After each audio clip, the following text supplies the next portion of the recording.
7:01 de la mañana. De acá en más, los sonidos de la realidad. Son los audios de la mañana.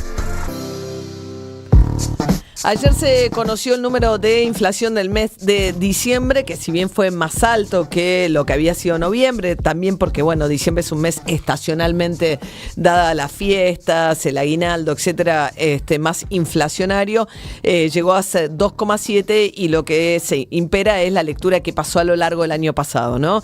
117% acumulado, 117,8, pero digamos, por debajo del 120% fue la inflación acumulada del año pasado, primer año de gobierno de Javier Milei, que son 100 puntos menos que la del último año de Alberto Fernández, que es muchísimo.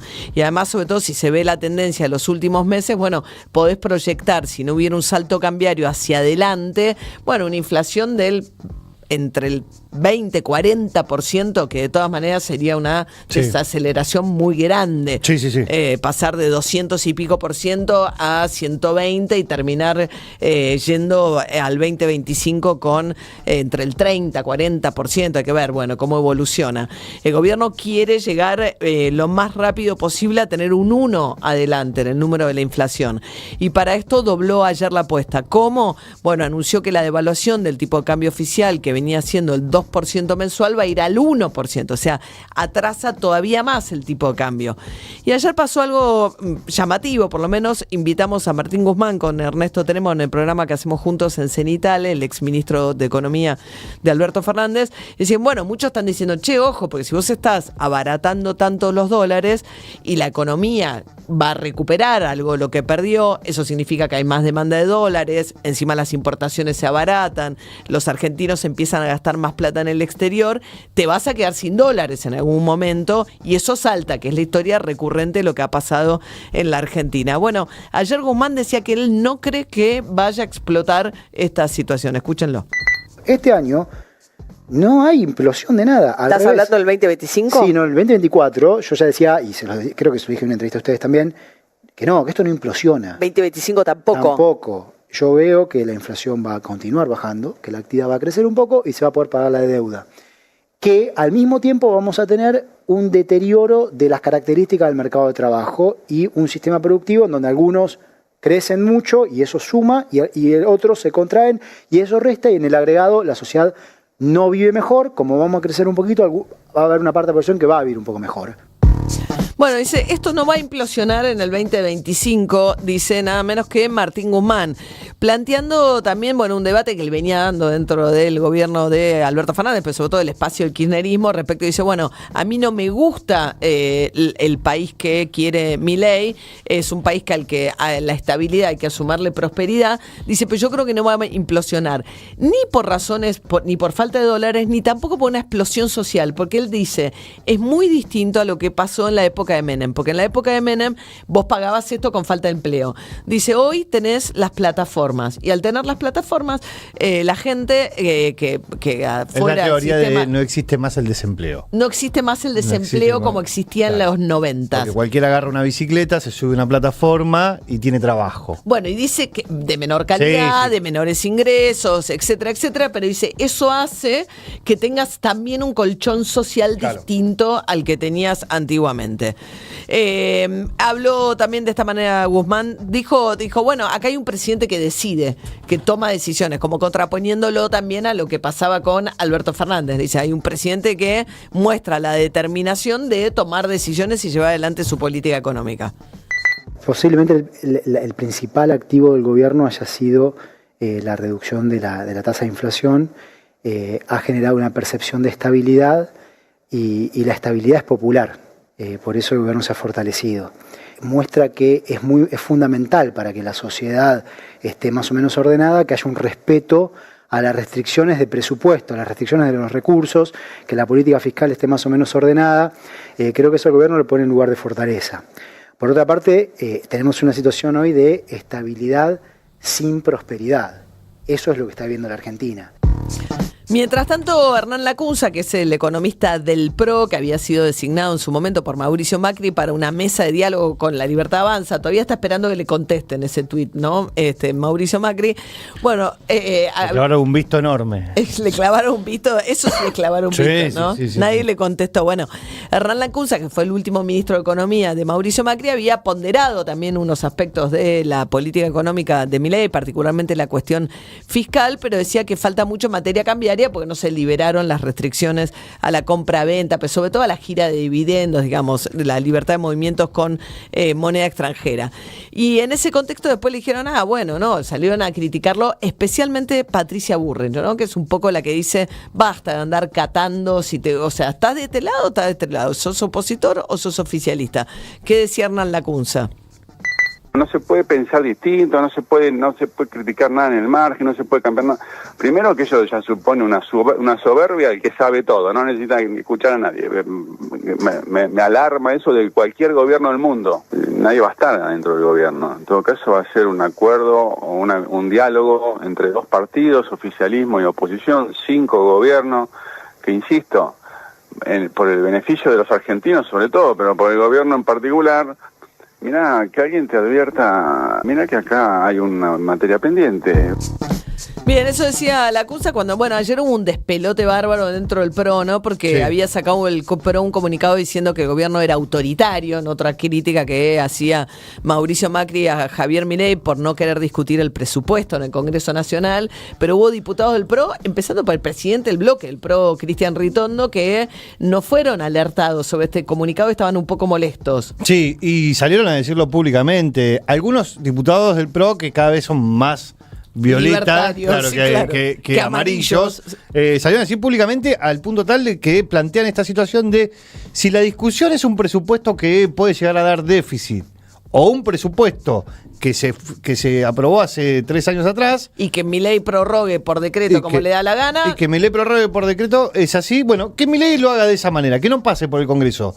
Diputados diciendo que no pueden tener una discusión para encontrar una solución, ¿no? Claro, sí, ellos avalando, ¿no? La idea de que Milei, mandando el presupuesto, corría el riesgo de que le tuerzan el brazo, que es el argumento que usa Milei. Dice, no puedo mandar el presupuesto porque me empiezan a pedir cosas que ponen en jaque el déficit fiscal. Algunos dicen, eso no es cierto, lo que no querés es consenso y diálogo, porque te vamos a respetar el déficit. Pero bueno, sí, un Mauricio Macri que no lo acompañan ni los propios. Sí. Últimamente va quedando bastante solo en su propia fuerza política.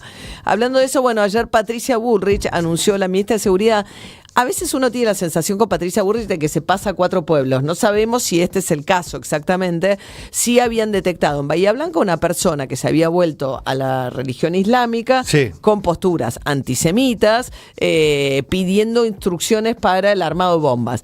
De ahí a decir que había un atentado en marcha, hay como un camino a recorrer. Pero un poco de esta manera anunciaba Patricia Bullrich la detención de una persona en el día de ayer.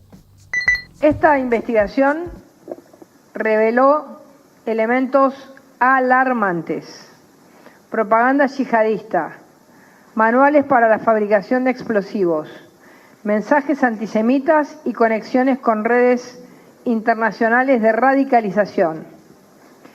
Este extremista utilizaba plataformas en Telegram con mensajes cifrados, algunos que tuvimos que traducir, TikTok, Instagram, para difundir la ideología del odio, sino también para intentar reclutar a jóvenes argentinos.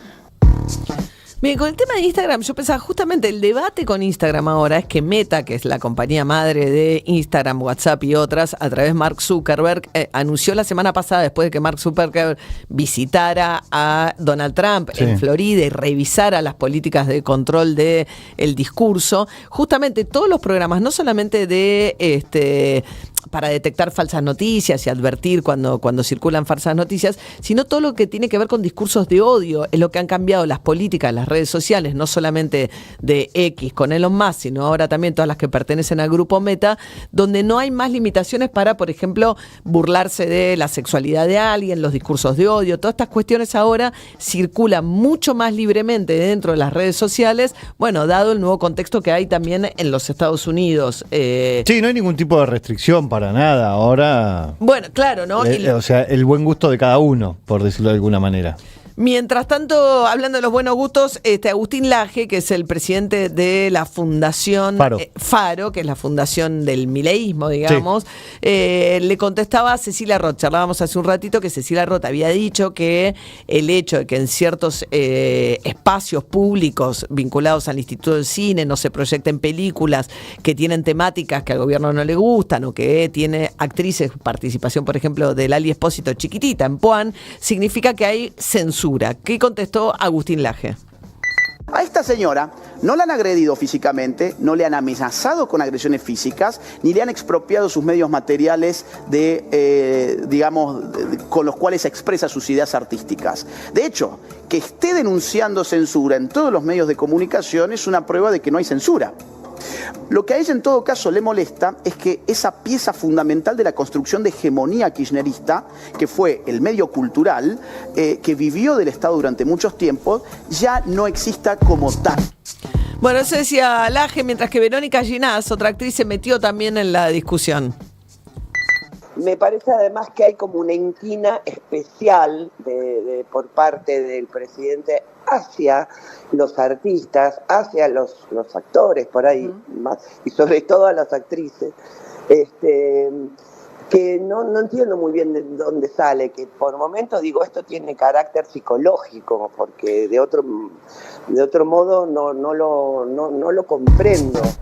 Bueno, y también ayer Berti Venegas Lynch, el diputado, compartió en sus redes sociales una escena de El Ciudadano Ilustre, película de Connie Duprat, protagonizada por Oscar Martínez, en donde el protagonista, que es un escritor que gana un premio Nobel, vuelve a la Argentina y vuelve a su pueblo.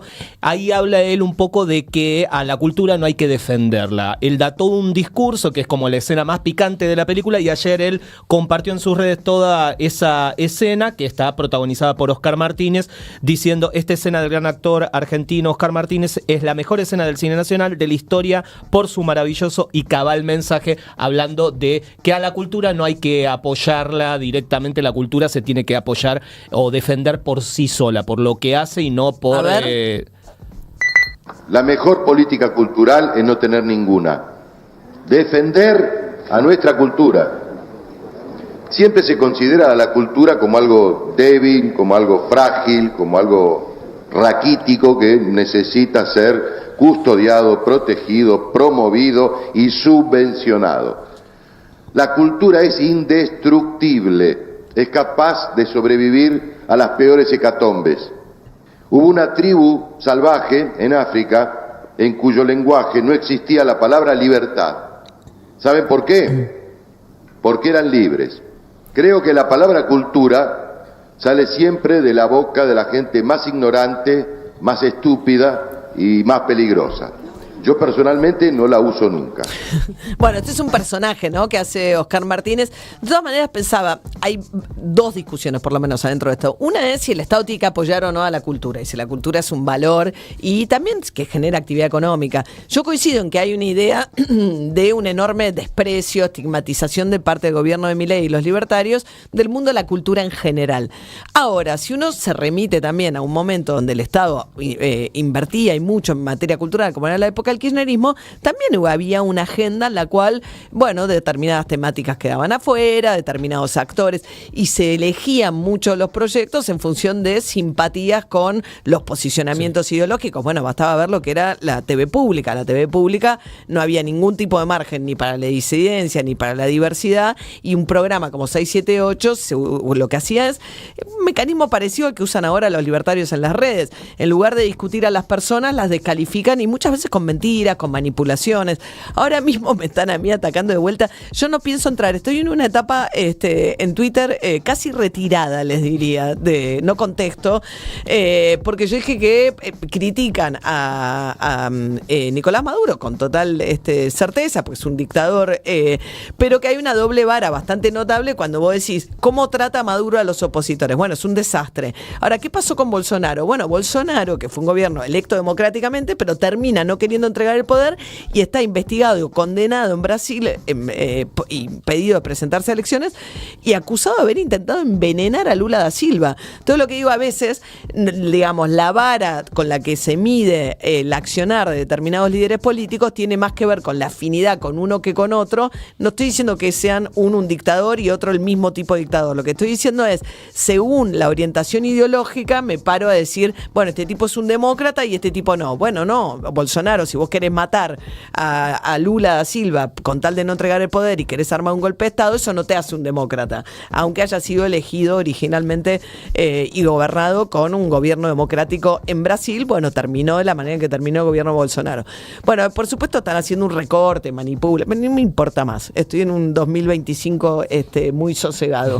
Hoy me tocó con Milei, gente a la que ya ni siquiera sigo, pero bueno, más allá de que no pienso entrar en el debate en la red social X particularmente, pues es un debate imposible, lo único que haces es alimentar eso. Quiero decir, el kirchnerismo también hizo lo que hoy algunos actores, pero no lo digo por Benoît Cárdenas, porque Benoît Cárdenas no era kirchnerista, nada que ver, pero quiero decir, está muy bien que los actores digan esto, como lo decían antes también cuando esto pasaba. Después está la otra discusión, este es un gobierno que ataca a la cultura, que no solamente estigmatiza a los que salen a hablar, sino que además directamente ataca a la cultura. Pero la idea de que hubo un momento de enorme pluralidad, digo, tampoco es cierto, porque eso, cuando hubo un momento en el kirchnerismo de mucha inversión en la cultura, fue una inversión que venía muy cargada también por la cuestión ideológica y el filtro ideológico del posicionamiento político de a quienes apoyaban y a quienes no. 7:17 de la mañana. Oasis, no me iba a enganchar, pero no me